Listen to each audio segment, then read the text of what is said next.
Este es un nuevo video para hablar de un tema que ha sido una preocupación de los últimos meses, yo creo que de los últimos años, de las personas que nos dedicamos a esta ciencia, que es la ciencia del derecho, y es sobre las razones para estudiar precisamente derecho. Hace algunos meses veía o leía en un artículo de un periódico de aquí en Colombia sobre la lista de las profesiones que probablemente hacia el futuro desaparecerían por el tema de la tecnología, por el tema de la informática. Y resulta que dentro de la lista de las profesiones aparecía la profesión de abogado. Decía que hacia futuro no se iban a necesitar los abogados porque pues era muy fácil que fueran reemplazados por máquinas y programas de inteligencia artificial que pudieran, digamos, resolver los conflictos. Solo era introducir los datos para que un juez cibernético pues dictara sentencia, dictara justicia, digamos. Yo pienso que sí, o sea, yo pienso que desde un punto de vista lógico o desde un punto de vista, digamos, informático, pues es muy fácil crear una serie de bases de datos y que una máquina o un programa pueda dictar sentencia de acuerdo con los datos que se le suministren. Sin embargo, tiene que ver también con la naturaleza de la profesión de abogado, lo cual yo he insistido mucho, o hemos insistido mucho. Yo creo que la profesión de abogado tiene que reestructurarse, no solo para no, no ceder, digamos, laboralmente frente al tema de las máquinas o de los programas de inteligencia artificial, sino en general en cuanto al papel del abogado en la sociedad. Entonces, ¿por qué estudiar derecho? O sea, ¿por qué todavía sigue siendo interesante el estudio del derecho o de la jurisprudencia? Precisamente por ese motivo. Como yo siempre he dicho, lo más interesante de la profesión de abogado no es el pasado, sino es el futuro. Es lo que los abogados podamos dar hacia futuro, es la utilidad de la profesión de abogado. En este momento, pues los abogados somos necesarios porque el ordenamiento jurídico es muy complejo y se requiere que alguien que haya estudiado estos temas durante años o meses, bueno, pueda, ojalá años, ¿no? Pueda resolver conflictos sobre áreas del ordenamiento jurídico que son muy vastas, que son muy complejas. Incluso en el derecho pues hay especializaciones y subespecializaciones. Ya ni siquiera basta, por ejemplo, con ser abogado, abogado laboralista, sino que hay que ser abogado, abogado laboralista, especializado en seguridad social. Bueno, o sea, el derecho, como muchas carreras, se ha especializado y subespecializado debido a su complejidad. Entonces, los abogados siguen siendo útiles porque el ordenamiento jurídico sigue siendo muy complejo. Entonces se necesita que hayan personas que hayan estudiado estos temas para que puedan asesorar, aconsejar a las personas que estén, digamos, en curso en algún conflicto para que se les dé una solución con base en lo que determine el ordenamiento jurídico. Eso es lo que pasa con los abogados. O sea, seguimos siendo útiles desde ese punto de vista. Algo así como una especie de mal necesario. Seguimos siendo un mal necesario los abogados. Pero yo creo que, como bien lo decía este artículo de este periódico, pues hacia futuro, pues quienes van a conocer más el ordenamiento jurídico sino un programa de inteligencia artificial de acuerdo con unos algoritmos podría asesorar incluso mucho mejor porque en la base de datos pues podría hacerlo con sentencias, con doctrina, incluso dar una opinión incluso mucho mejor que la que podría dar un abogado. Entonces viene el tema de la profesión de abogado. Yo creo que nosotros los abogados hacia futuro más que leguleyos, digamos, deberíamos tener la capacidad de resolver conflictos, no solo cuando el conflicto ya se haya suscitado, sino desde antes, o sea, una labor preventiva, como una labor de armonizadores. O sea, yo creo que los abogados tenemos que ser más que conocedores del derecho, tenemos que ser más conocedores de la sociedad, de la naturaleza humana, un poco como la tesis de Dworkin, ¿no es cierto? Como la del el juez Hércules, yo diría como el abogado jurista o el abogado humanista, el abogado que conoce la sociedad y que de acuerdo con ese conocimiento puede prevenir que se susciten conflictos. Entonces es el papel del abogado ya no como un simple leguleyo, sino un abogado como el abogado que previene los conflictos, como el abogado conciliador, como el abogado armonizador, como el abogado constructor de la sociedad, que era de lo cual hablaba el maestro colombiano Antonio Rocha Alvira. Decía que el papel del abogado era el de ser constructor de la sociedad, el de innovar, el de generar nuevas instituciones, el de promover nuevas instituciones y el de promover nuevas ideas dentro de la sociedad para una mejor convivencia. Porque eso es lo que debemos hacer los abogados, ayudar a que haya una mejor convivencia. O sea, los abogados no solo debemos limitarnos a conocer las leyes, la jurisprudencia, para asesorar a nuestros clientes, para asesorar a las personas que vienen a donde nosotros con un conflicto, con un problema, sino hacerlo desde antes, para evitar que se susciten esos problemas, para evitar que se susciten esos conflictos. Los abogados tenemos que ser impulsores de nuevas ideas, tenemos que ser armonizadores de la sociedad. Y ahí es donde la profesión de abogado adquiere relevancia. Y ahí es cuando la profesión de abogado adquiere futuro. Entonces, ¿es importante estudiar derecho? Yo creo que sí. Yo creo que todavía es importante estudiar derecho porque yo creo que un joven que tiene 15, 16, 17 años, que son los estudiantes que nosotros, con los que nosotros tenemos que, yo no diría lidiar, que lidiar es un poco como tener paciencia, no, los estudiantes con los que uno, con los que nosotros tenemos que acompañar este proceso, este tema educativo, este proceso educativo. Yo creo que es útil para un joven que hasta ahora está iniciando su carrera profesional, invitarlo a que estudie derecho con ese propósito.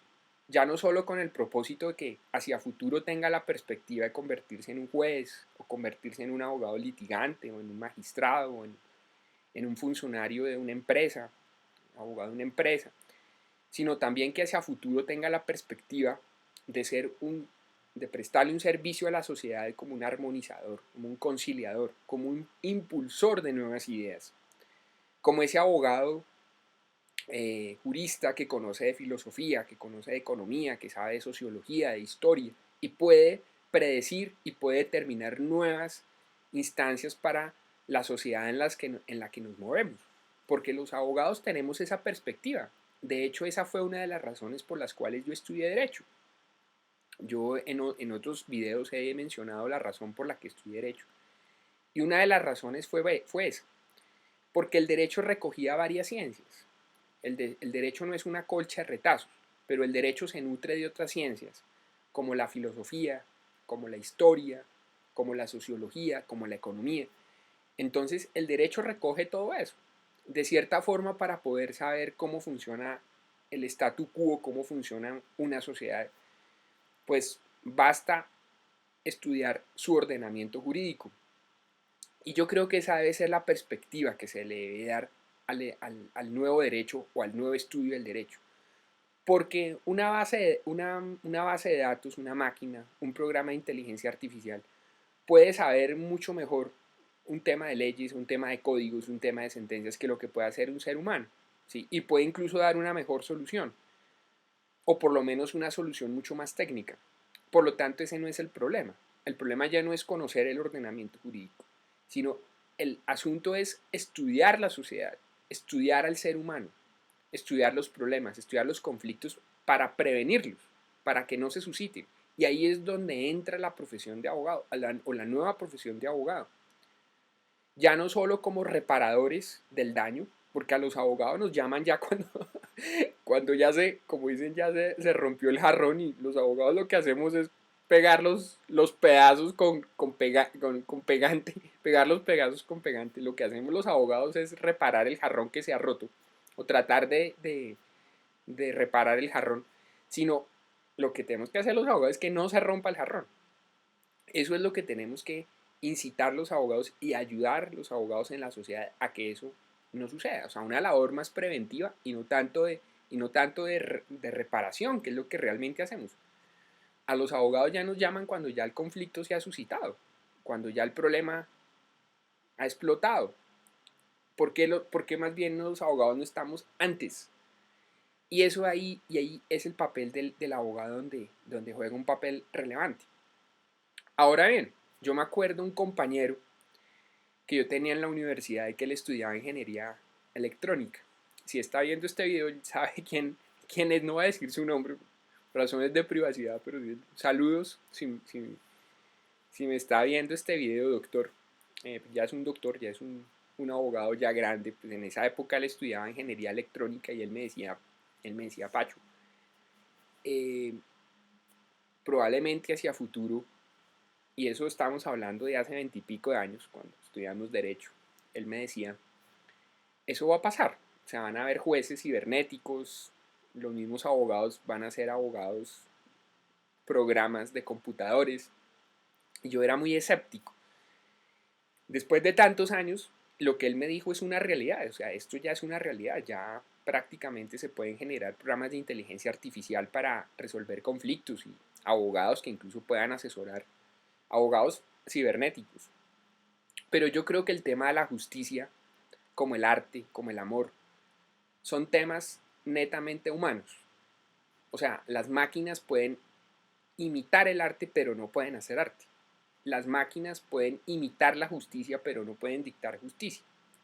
Las máquinas podrían incluso imitar experiencias relacionadas o relativas a lo que podría ser la experiencia de estar enamorado, pero no se pueden enamorar. O sea, ellos pueden imitar actividades humanas, pero no las pueden hacer como tal. Y eso está relacionado con la justicia. Y yo siempre se lo decía también a este compañero, este amigo, si me está viendo, le mando un saludo, un abrazo. Y yo le decía, la justicia es una actividad netamente humana. Los primeros que hablaron sobre la justicia desde un punto de vista filosófico fueron los griegos. Ellos fueron los primeros que empezaron a filosofar sobre este tema, a teorizar. Pues tenemos el caso de Platón, tenemos el caso de Aristóteles, tenemos el caso de los estoicos. Ellos fueron los primeros que empezaron a teorizar desde un punto de vista occidental, digamos, llamémoslo así, sobre el tema de la justicia. Pues después de más o menos 25 siglos, todavía los teóricos del derecho y los teóricos de las ciencias sociales no saben lo que es la justicia. Todavía siguen preguntando, ¿qué es la justicia? Lo que yo le digo a mis alumnos, uno puede dar sinónimos sobre la justicia, que es la equidad, que es darle a cada cual lo suyo, que es la balanza, pero uno no puede definir con palabras qué es la justicia, es como definir un color, que es el azul, lo que hay en el cielo, pero uno no puede, el color del mar, pero uno no puede decir lo que es el azul, o un sabor, uno puede tratar de, con palabras, ¿a qué sabe un plato de espagueti? No, pues es como con sal, como con harina, pero ¿a qué saben? No, solo probando el plato uno puede saber. Lo mismo pasa con la justicia. Yo sé que lo que estoy diciendo es un anatema. Yo creo que muchos abogados escuchan lo que estoy diciendo y me abrirán los ojos, como así. Sí, nosotros podemos dar sinónimos de la justicia. De hecho, por ejemplo, Aristóteles hablaba de dos tipos de justicia. Justicia conmutativa, la justicia distributiva. La justicia distributiva es la que funciona en la sociedad, la justicia conmutativa es la que se dan las relaciones entre las personas. Y es un tema de equidad. Pero ¿qué es la equidad también? ¿O equidad en qué sentido? Darle a cada cual lo suyo. ¿Sí? ¿Eso a qué se refiere con darle a cada cual lo suyo? ¿Qué es lo suyo? Lo que se merece. Yo me acuerdo que un profesor mío en la universidad, Pacho Herrera, hablaba de eso, de Santo Tomás de Aquino, sobre el tema de la justicia también. Entonces, no sabemos lo que es la justicia. Una máquina no lo puede saber. Por ejemplo, yo lo equiparo con el arte. Las máquinas pueden escribir novelas, las máquinas pueden pintar cuadros, pueden componer canciones, pero no pueden hacer arte. Ellos imitan el arte, pero no pueden hacer arte. ¿Sí ven a lo que me refiero? Yo creo que ya hay algunos que se pillaron a dónde voy. Claro, el arte es una actividad netamente humana. La justicia es una actividad netamente humana. No la pueden hacer las máquinas. Una máquina puede dictar una sentencia, claro, pero no puede hacer justicia.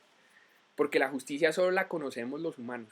Solo sabemos qué es la justicia en nuestra intimidad, en nuestra conciencia, porque es un tema de conciencia, es un tema de espíritu. Y las máquinas no tienen espíritu. Las máquinas son entes materiales, pero no tienen espíritu. No es como los seres humanos. Los seres humanos sí tenemos espíritu.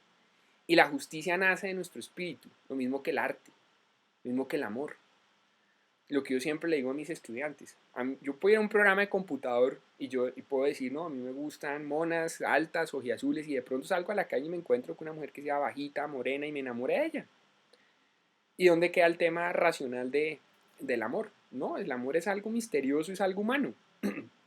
Y no puede estar entendido por unos algoritmos, lo mismo que la justicia. Entonces ahí entra la profesión de abogado. Y ese es el llamado que yo le hago a los estudiantes de Derecho, que yo sé que muchos estudiantes de Derecho me están observando, o personas que van a estudiar Derecho. Yo sé que muchos me miran mis videos porque me lo han dicho, me han escrito. Incluso estudiantes míos, incluso estudiantes de la universidad donde yo dicto clases, pero que no han sido estudiantes formales, digamos. Yo los invito a eso, a no, digamos, no desanimarse, decir, pues yo ¿por qué estudio Derecho? ¿Para qué si a mí me va a reemplazar una máquina, un robot? Desde cierto ámbito, sí. Por ejemplo, a mí hace algún tiempo me invitaron a la presentación de un programa que hizo mi universidad, en un programa piloto para la Corte Constitucional de Colombia, un programa de inteligencia artificial, donde el programa podía ubicar sentencias y podía evaluar casos, aconsejarle a los magistrados cómo fallar, una cosa impresionante. Entonces, desde ese punto de vista, sí, pero en cuanto allá puedo ser reiterativo y hasta cansón, en cuanto a la configuración ya de la sociedad y a la resolución de conflictos visto desde un punto de vista preventivo, eso solo lo podemos hacer los seres humanos. Esa labor no lo pueden hacer las máquinas. Alguien diría, bueno, pero es que las máquinas podrían incluso también aconsejar cómo puede ser una sociedad así, desde un punto de vista científico y exacto. ¿Sí? Cuánta agua se necesita, qué carreteras se deben hacer. Las máquinas incluso podrían decirnos, darnos consejos, pero sobre cosas materiales, pero sobre cosas humanas no. Las máquinas no lo entienden. Porque incluso los mismos humanos no lo entendemos. ¿Por qué nos enamoramos? No lo sabemos. No lo sabemos. ¿Por qué nos enamoramos? ¿Por qué hacemos arte? Los que hacemos arte. ¿Sí? Por ejemplo, a mí hace algún tiempo me dio por ponerme a escribir, hace algunos meses, una novela y la escribí, y llevo como 60, 70 páginas. ¿Por qué? Y la dejé. ¿Por qué la dejé? ¿Y por qué la empecé a escribir? Ni idea. Eso pasa con los pintores, con los poetas. Pueden a pintar y de pronto dejan el cuadro, lo terminan, o escriben poemas. ¿Por qué uno hace eso? Ni idea. Está ahí. Es una necesidad, pero no sabemos de dónde viene o por qué lo debemos hacer. Una máquina puede escribir una novela, un poema, pero lo hace desde un punto de vista exacto, matemático. Lo hace, da el mismo resultado, pero no es exactamente algo equiparable al arte. Es una imitación, lo mismo pasa con la justicia. Entonces, redondeando el tema para no darle más rodeos, para los que piensan estudiar Derecho, para los que ya están estudiando Derecho, para los recién graduados o para los que ya son profesionales del derecho, decirles, pues nuestra profesión tenemos que meterle reingeniería. Tenemos que ser útiles ya no solo desde un punto de vista de conocimiento del ordenamiento jurídico, ya no meter en nuestra cabeza un montón de leyes, de decretos, de sentencias, sino ya no solo hacer eso, sino empezar a mirar nuestra profesión desde un punto de vista más amplio, de acuerdo con las necesidades de la sociedad. La sociedad necesita personas que resuelvan conflictos no solo desde el punto de vista del derecho, ¿sí?, sino que resuelvan los conflictos desde un punto de vista preventivo. Eso sí lo necesita nuestra sociedad, que haya personas que diseñen una nueva sociedad. Me dice, pero a ver, en Colombia habrán, no sé, 200.000 abogados, 300.000 abogados. Imagínense todos estos tipos diseñando una nueva sociedad. Claro, se necesita. Y no solo desde un punto de vista nacional o desde un punto de vista de las ciudades, sino desde el punto de vista incluso del ámbito en el que viven, en su familia, en su empresa. diseñar nuevas formas de convivencia, nuevas formas de, de relación. Eso es lo que sí podemos hacer los abogados. ¿Para qué? Para que haya justicia en la sociedad, para que haya justicia en el ámbito en el que nosotros nos movemos. Eso sí lo podemos hacer los abogados. Y yo creo que ahí es donde nuestra profesión adquiere relevancia y donde nuestra profesión no va a desaparecer. Los conflictos entre las personas siempre van a existir. Eso lo dijo el padre del liberalismo político, John Locke. John Locke decía, por más buena gente que sean las personas, van a haber choques por el tema de la propiedad privada, o sea, por el tema de los derechos. Siempre van a haber choques. Y choques no es peleas, pero sí van a haber diferencias, controversias. Y ahí es donde surgimos, donde entramos los abogados. ¿Por qué no prevenir esos choques? ¿Por qué no prevenir esas diferencias? Eso también lo podemos hacer los abogados. No llegar después, decir, ya pasó el choque, ya pasó la controversia y se debe resolver de esta manera, sino hacerlo desde antes. Entrar a mirar el tema del derecho civil. Bueno, ¿qué no funciona? ¿Qué instituciones no funcionan en el derecho civil? Por ejemplo, el Código colombiano, que es un código que viene de hace 100 y pico de años. Ya está vigente en Colombia. O en el Código de Comercio, o en el Código Laboral, qué instituciones ya no se necesitan o cómo se pueden reformar. Alguien diría, bueno, pero eso lo hacen los legisladores. Sí, pero los legisladores lo hacen a instancias de la ciudadanía, porque los que ponemos a los legisladores somos nosotros. Entonces, ¿por qué estudiar derecho? Porque todavía se necesitan abogados humanos. O sea, por más que la tecnología y la ciencia genere, eh, digamos, y patrones de inteligencia artificial que reemplacen profesiones. Por ejemplo, yo veía lo de los médicos, que uno dice, ¿cómo así? ¿Cómo una máquina puede reemplazar a un médico? Pues claro, por ejemplo, los programas de inteligencia artificial a través de algoritmos pueden determinar qué medicamento tiene que tomar usted de acuerdo al diagnóstico que hace por los síntomas de una enfermedad. ¿No? Me duele la cabeza, me duele aquí, me duele acá. Entonces el programa de inteligencia artificial dice, tómese tantas pastillas de no sé qué, tal las medicinas. Y listo. Incluso programar robots para operar. Así como en la Guerra de las Galaxias, yo me acuerdo en una escena que aparece, en una escena de hace como 30 años, creo que aparece una escena donde a Luke Skywalker lo está operando un robot. ¿Se acuerdan? Creo que es en el Imperio Contraataca. Es en el Imperio Contraataca, que a Luke Skywalker le opera a la mano un robot porque lo que ya saben los aficionados a Star Wars, y uno ve un robot y uno dice, ah, eso es cine. Hoy eso es una realidad. O sea, ya que un robot coge y haga una operación, eso es una realidad.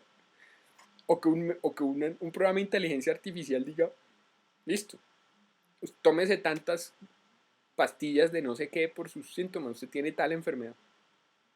Un Bademec muy sofisticado. Eso ya lo pueden hacer. Entonces se acabaron los médicos. No, los médicos también son necesarios. También para una razón de tipo preventivo. Fuera de eso, hay enfermedades que probablemente tengan unos síntomas desde el punto de vista material, pero son del alma. ¿Sí? La persona está estresada, la persona tuvo una decepción amorosa, y eso solo lo sabe un ser humano. Eso solo lo puede detectar un ser humano. Entonces, miren, ahí también le estoy dando consejos a los médicos para que no, para que no nos quedemos sin empleo. Allá los médicos también, los médicos y los abogados ya estamos en el mismo. Pero esto no hay que verlo solo desde un punto de vista laboral. Es decir, nos fregamos, porque ahora la gente va mirando una máquina, un computador, nos fregamos, por no decir otra palabra. Lo mismo los médicos, ahí le estoy dando consejo a los médicos para que no es también desde un punto de vista social, desde un punto de vista del nuevo mundo que nos espera. Es inevitable, lo que yo también le digo a los estudiantes, es inevitable un mundo de máquinas, un mundo cibernético, un mundo de inteligencia artificial, eso ya es una realidad. O sea, no podemos decir, ¿y qué pasa si cogemos y apagamos los computadores? No, eso ya es imposible. Es irremediable, es irreversible por la sociedad y por el mundo en el que vivimos ya, la competencia entre las potencias, entre Estados Unidos, Rusia, China, todo esto, el desarrollo de la inteligencia artificial y de las nuevas tecnologías es inevitable por la economía, bueno, en fin. Eso ya no se puede detener. Lo que podemos hacer es convivir con eso. Entonces, no, nos fregamos, porque un computador puede resolver un conflicto mejor que un ser humano. Exacto, resolver el conflicto pero no prevenirlo.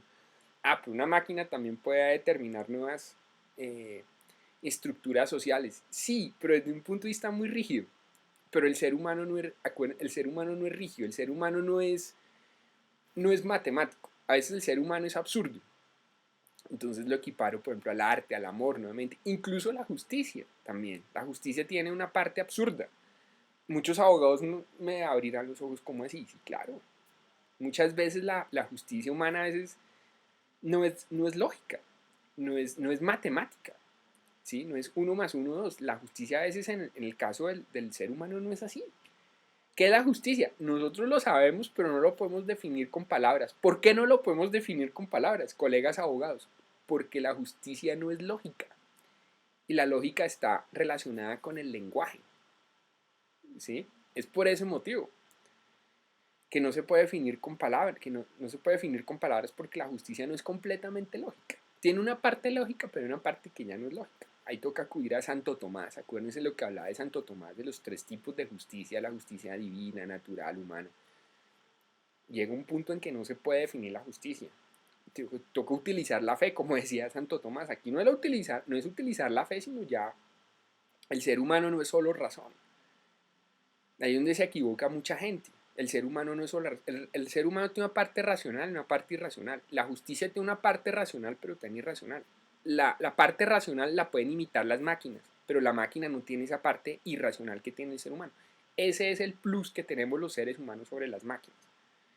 Entonces, muchachos, personas que van a estudiar derecho, que ya están estudiando derecho, ¿cómo podemos meterle reingeniería a nuestra profesión, pero ya desde un punto de vista humano, desde un punto de vista de no solo la resolución de conflictos, sino de la prevención de conflictos? Ya no ser abogados simplemente picapleitos, sino abogados conciliadores, abogados armonizadores, abogados planificadores de la sociedad, constructores de la sociedad, creativos de la sociedad, no solo desde un punto de vista de las casas y eso, sino de las relaciones sociales y de la justicia.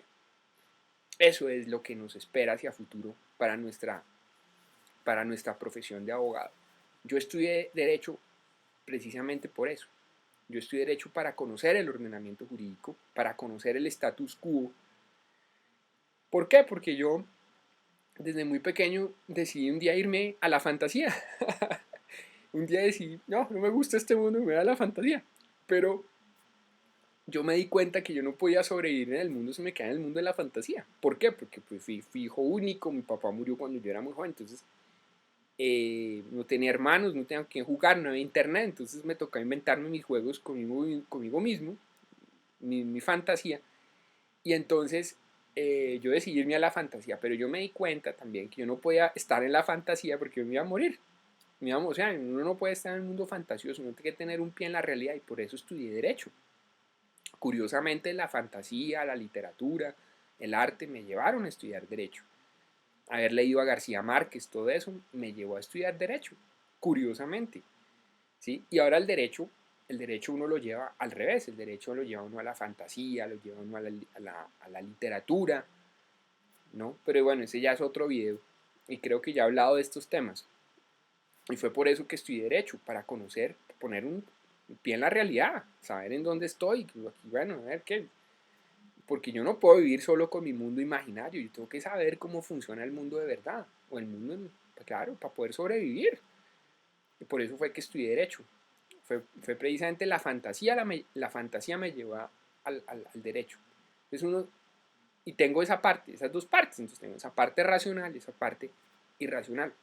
Y uno no puede estar en conflicto con las dos, sino aceptar las dos. Aceptar que uno tiene una faceta real y una faceta irrealidad, o una faceta irracional. Y eso es lo que tenemos que hacer los abogados con nuestra profesión. Aceptar esa parte material, que la puede fácilmente hacer una máquina, pero también esa parte irracional y espiritual. Y ahí sí ya entramos los seres humanos para resolver el tema de la justicia. Este video está dedicado a mis estudiantes. Ojalá haya estudiantes míos que estén viendo este video, les sirva de reflexión a los nuevos estudiantes de Derecho, para que vayamos generando una nueva profesión. Y bueno, y los médicos, los médicos también me están viendo y también les hago el aporte. Claro, la medicina, lógico, desde un punto de vista material, pues se pueden diagnosticar medicinas o que un robot opere, pero muchas veces los médicos entran a mirar ya el aspecto humano. Dicen, ah, bueno, esta persona tiene dolor de cabeza, pero ¿por qué tiene dolor de cabeza? No, es que hace una semana rompí con mi novia, lo que sea. Pues entonces, y entra el médico sanador, ¿no?